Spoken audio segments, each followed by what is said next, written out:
am Radha Paudel, activist and founder for Global South Coalition for Dignified Menstruation. Global South Coalition for Dignified Menstruation is a global network for changing narratives around menstruation, from hygiene to dignity, and from 5 days leading to life cycle approach. This network is initiated by Radha Paudel Foundation in 2019 through the online application for steering committee. Now it is in second tenure. The members of steering committee are from Philippines, Sri Lanka, Pakistan, Malawi, USA, and Nepal. It is conceptualized and founded by myself because I deeply realize that neither women, human rights movement, nor the menstrual movement, nor feminism movement address the complexity and multifaceted nature of menstrual discrimination. Global South Coalition for Dignified Menstruation is a pioneer organization for theorizing the dignified menstruation or menstrual dignity. Since the theory of dignified menstruation is an innovative concept and there is not materials to learn and replicate, many friends, many organizations have been working around menstrual management, period poverty, menstrual health, menstrual justice, reproductive justice. And then when they knew about us and they really like about our work and they wanted to replicate, but there is not enough materials. Therefore, we keep trying to produce the resources. For instance, we have launched the training manual on dignified menstruation in English and Nepali.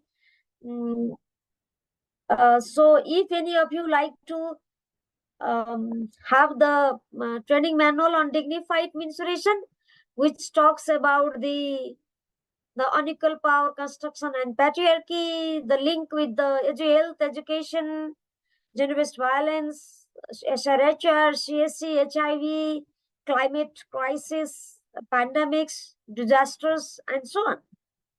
So you can grab through the Amazon, or you can contact to us. Likewise, last year in 2023, we conducted 2 trainings for NGO frontline workers on TOT and dignified menstruation in Sri Lanka, Colombo, Sri Lanka, in July and October. And again, the first week of July, along with the Colombo plan, the very and as we all know, Global South Coalition initiated International Dignified Menstruation Day for 8th December since 2019. And this year we will be marking 6th International Dignified Menstruation Day. And this year we have a plan to mark in Boston, USA. We have already organized the different parts of the world, mostly based in Global South, and this time we are planning to organize in USA. So I encourage each of you to join this event, whatever possible from your side, virtually or physically. Please book the date. And we also keep doing webinars in various aspects of dignified menstruation, including menopause. When we talk about the dignified menstruation, it is a life cycle approach. That is why the menopause automatically comes under it. And we also conducting the research at various levels. Sometimes we do the research by reviewing the secondary information and distance interview, online interview, and sometimes we do the physical one. in collaboration with the other universities based in UK or other parts of the world. We speaking in universities, forums all around the globe. We don't count nowadays. It is more than like 50 universities, I guess. So if any of you like to invite us physically or virtually, please feel free to reach out us. So please reach out us. And Global South Coalition also is speaking on different titles and urgency on dignified menstruation in CSW, Commission of Status of Women, for last 4 years. And if any of you like to ask the impact, there is a huge impact. We are working voluntarily and we are really creating the impact at the global level. At the global level, the dignified menstruation is a very new, very innovative, very holistic approach to address the menstrual discrimination, and also redefining the equality, redefining the human right, redefining the feminism. We challenge the ongoing menstrual movement, which is so focused on product and management. We develop our approaches, I mean the indicators, I mean the procedures, whether the menstrual product, menstrual management are dignified, menstruation friendly or not. So we develop the approaches. And we also challenge the global community to redefining the feminism without talking the discrimination, systemic and symptomatic impact of the menstrual discrimination. How could we achieve the feminism? How could we achieve the inclusive democracy? It's something I appreciate my ancestors, seniors, the scientists who really work hard to make the environment for us like this. But despite all success, all their contribution, the mensuration is still missing. Why do they teach us about the gender? Gender is a created word. If we start from the mensuration and mensurators and non-mensurators, it is more direct, more inclusive, and we can address the all kind of discrimination throughout the life cycle. So this is how we keep challenging and creating the percussion in the global level. We contributed about 9 books as a chapter contributor, conducting the joint researches, conferences, and at the national level,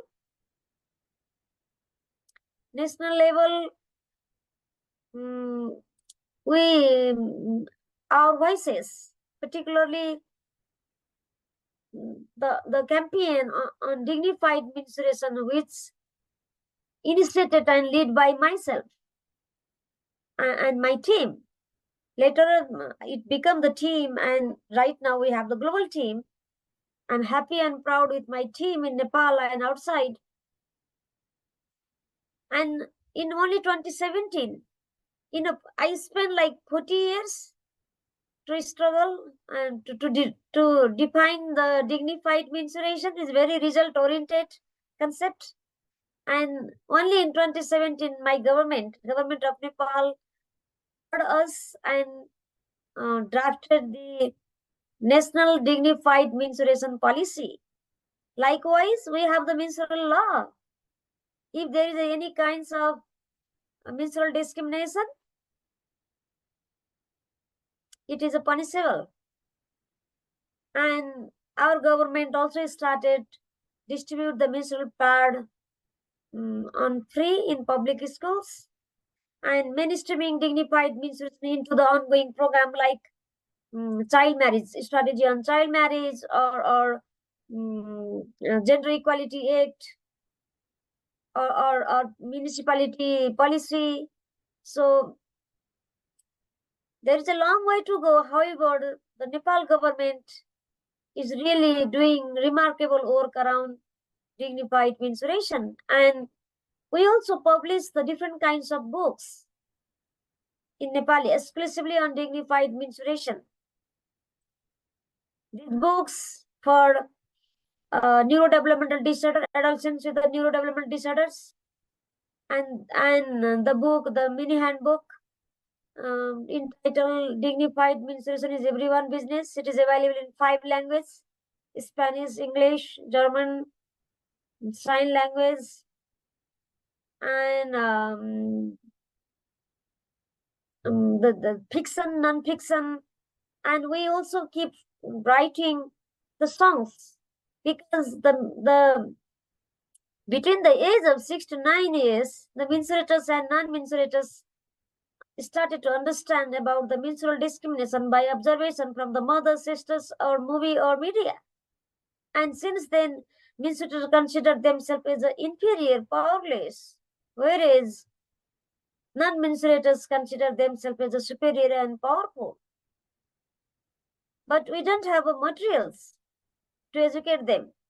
So we started to write the fiction books for them, and we also have the songs in Nepali, in English, and few songs are underway. So we are trying to build the momentum, and our work is recognized by the international community as well. Yesterday, I was attending the webinar which took place in India, Jawaharlal Nehru University in India, and then one presenter suddenly showed the slide about us, Global South Coalition for Dignified Menstruation, all about changing the narratives on menstruation from hygiene to dignity, from 5 days bleeding to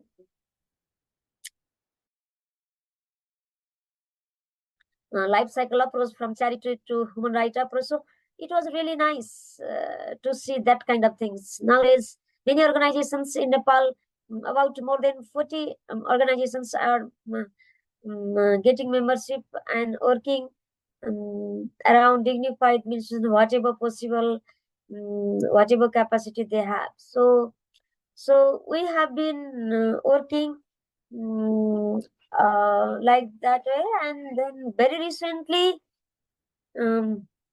we also have a plan to work in other countries as a consortium partners. We will announce very soon. And is a Global South Coalition considered as a knowledge partner for South-South collaboration.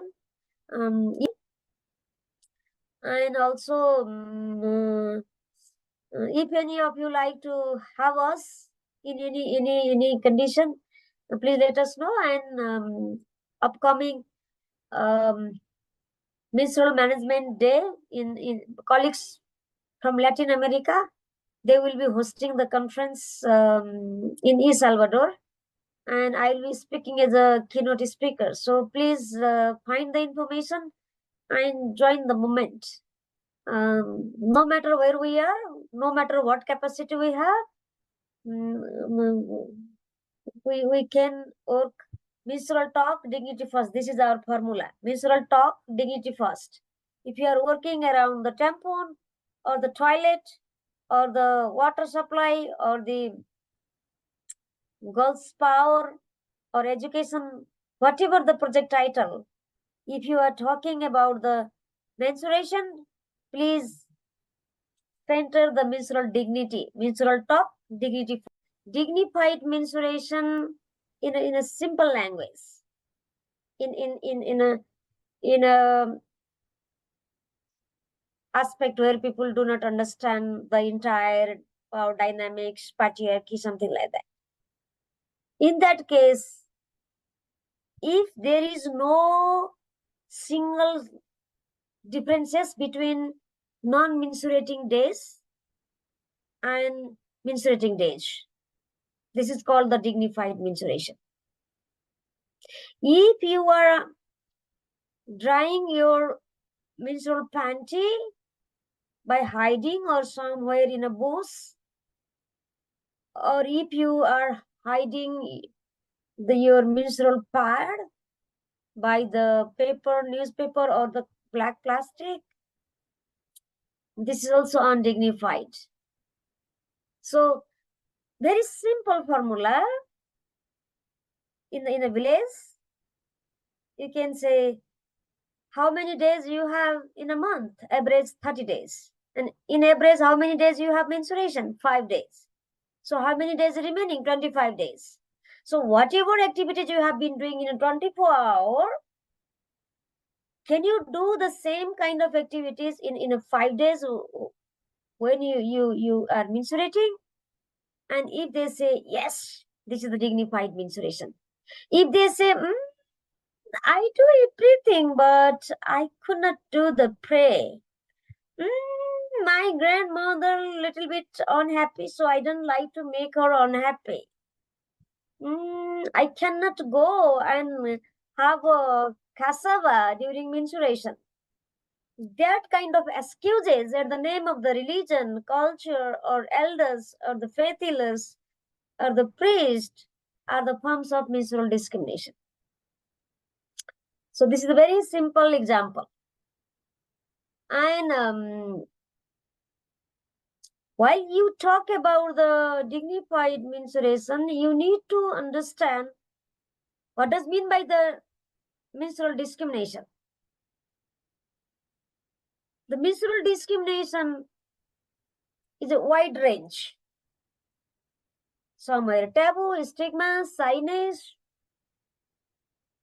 abuses, deprivation from resources and services of the menstruators throughout the life cycle of the menstruators. For example, as we shared earlier, if the menstruators or menstruating person cannot have a cassava bread, the deprivation from food, deprivation from resources, that means she cannot go to the kitchen. So it for others, for non-mensurators, it is only one action. But for the mensurators, it is a violation of the human right, as International Human Rights Declaration claim. It is a violation of, it is a form of gender-based violence. According to the definition of gender-based violence, sexual, emotional, physical, and deprivation from resources and services, that called the GBV, right?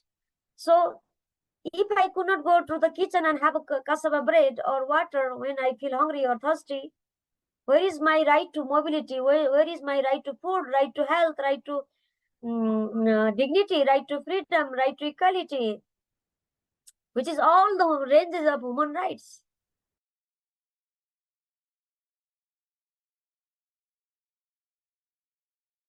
When I was about 7 years old, I knew about the menstruation. Menstrual blood was like a dirty, impure, or coarse. And I deeply traumatized in two ways. One, I also would have the same menstruation, so this is how I deeply traumatized. The second, I witnessed my three sisters and mother were practicing different kind of menstrual restriction. And another important thing I saw, the men were loud towards women without any reason.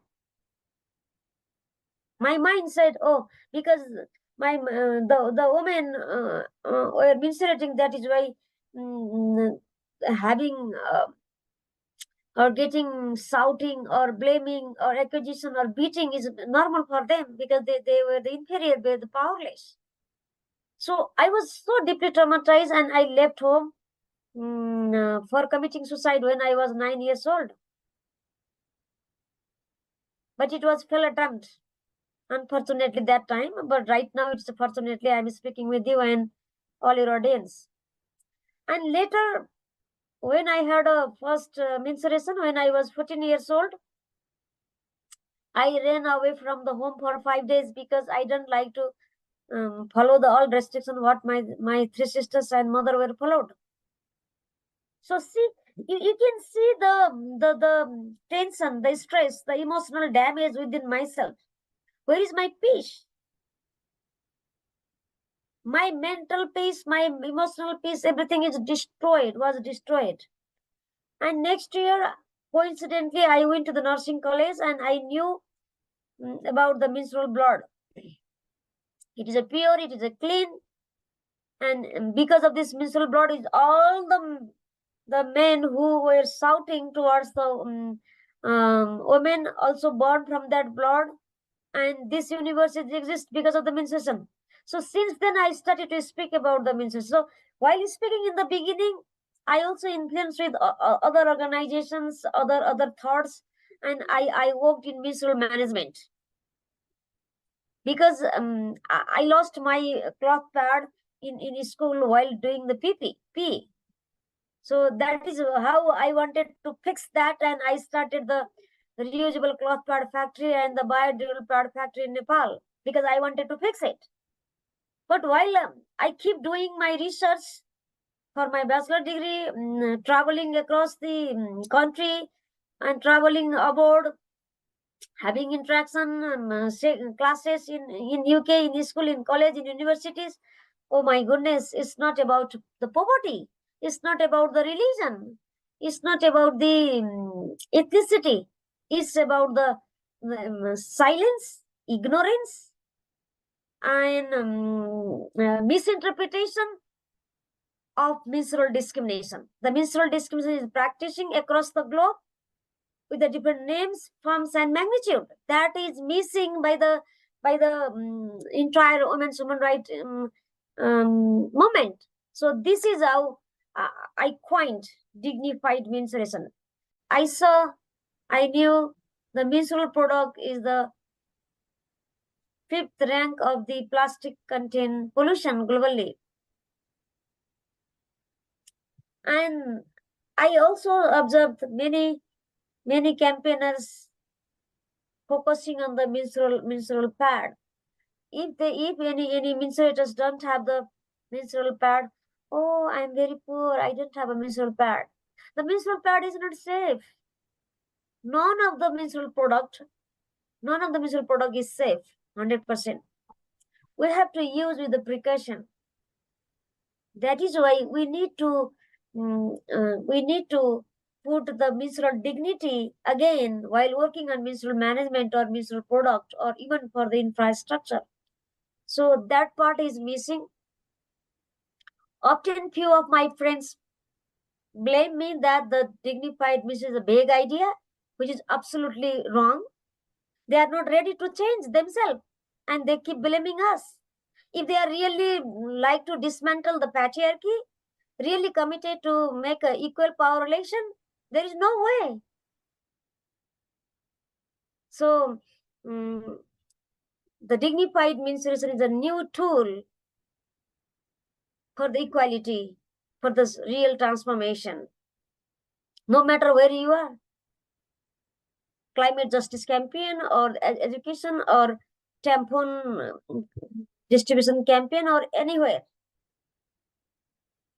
So dignified menstruation is really the tool which accelerate the equality and inclusive democracy, no matter where we are.